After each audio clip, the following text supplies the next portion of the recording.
Law No. schools? Law schools, Teach any of Bovier's law? nothing. They only teach maritime law, which is supposed to only be used for things that are not biologically alive. You know, if you reach right beside you, there's a light switch because it's getting really dark. And I don't have a light in this room, but that Can helps. you repeat that? Maritime law. Well, maritime law, remember we invited Britain in to help us with their navy? Well, their law is all around water. Maritime law. Yeah. Boarding the ship, and there's Right, but it's all about vessels and dead things, imaginary, fictitious, things.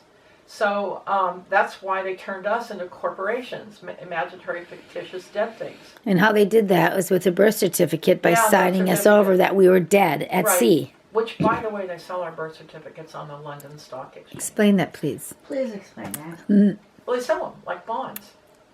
We're supposedly. So you're a mom and a dad with a each baby. person that buys a birth certificate, they have to pay the baby's weight in gold to buy it. Wow. And who they pay is Britain.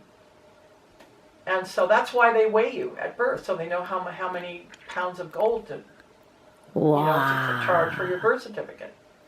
And then once you own the birth certificate, you can use that name to go own companies and all kinds of things and rob from the trust. You can only rob $100,000 a day from the trust. You can't rob more than that. That's what the law is. It's really, it's just hard to believe. So anyway, what I'm doing is helping to form assemblies. Assemblies are made of living men and women that understand this game and are starting to wake up and come out of the brainwashing. We are all learning common law. We are all practicing using it.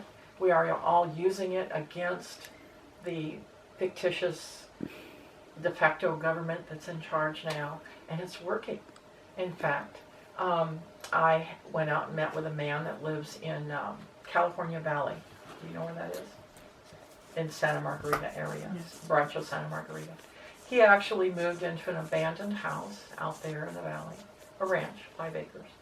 And once he moved in and took possession, because there was no one else owning this, because the government, I think, chased him out, he did research and found the original land patent, which was for huge amounts of land, and he just owns a little piece, but he has what is called part and parcel of that original land patent. And he filed it. And so now he doesn't owe taxes. The government cannot come onto his land. He can harvest as much water as he wants from beneath his land. And he can live there and he can will it to his heirs or friends and they can't tax it. And that is because he went after found the patent. Yes, he did the research, went to the microfiche records in the recording office and found the original land patent. I think his is signed by, he told me, Wilson, I believe, President Wilson signed his. And it's incumbent on every president forever. It's in perpetuity. Like grandfathered in.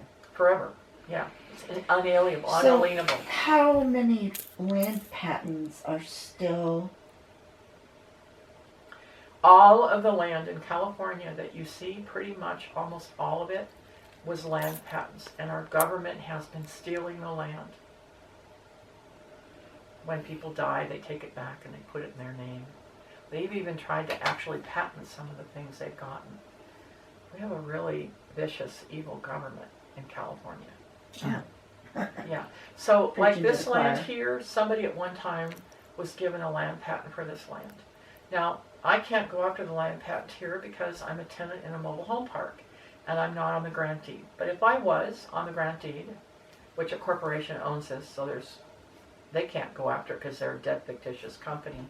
But if I was a living man or woman on the grant deed here, I could do research, go back in time through the records at the county, through their microfiche, and I could get a certified copy of the original land patent.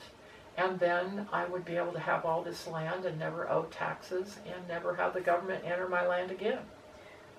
Question, as I'm writing this down.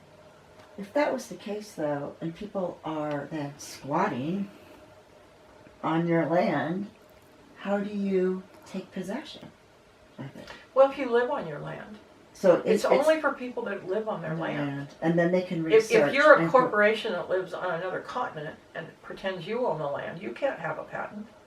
You have to live on the land. You have to be a living person on the land.